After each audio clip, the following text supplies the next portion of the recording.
আমি 4 জন মানুষের সামনে ওয়াজ করছি, আমার পুরো মনে আছে।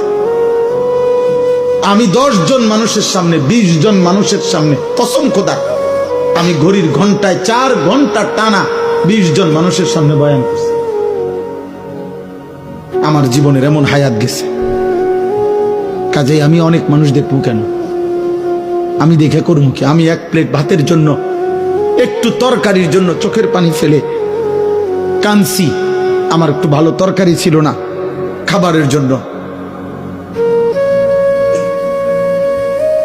আমি এমন হয়তো 6 মাস গেছে, 1 বছর গেছে, 2 বছর গেছে যে গুনা 2টা পরোটা আর 2 টাকার ডাইল ভাজি আর 2টা পরোটা 4 টাকায় 6 টাকা গুন্না প্রতিদিন নাস্তা করতাম।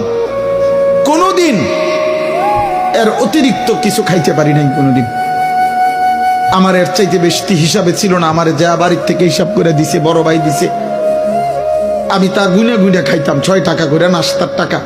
1 টাকা বেশি খাইলে আমি পরের দিনের নাস্তার হিসাব দিব কেমনে? টাকার হিসাব মিলাম কেমনে? আমি জনপ্রিয়তা দিয়া করবো কি আব্বা? আমি তো ইলেকশন করতে নামছি না, আমি তো বুটে দাঁড়াইছি না রে বাপ, যে ধীরে ধীরে আমার জনসমর্থন বাড়তেছে। এখন অনেক লোক হয়, মুসলমান মাহফিলে লোক হয়েছে, তো কি হিসেবে হইলেই কি না হইলেই কি।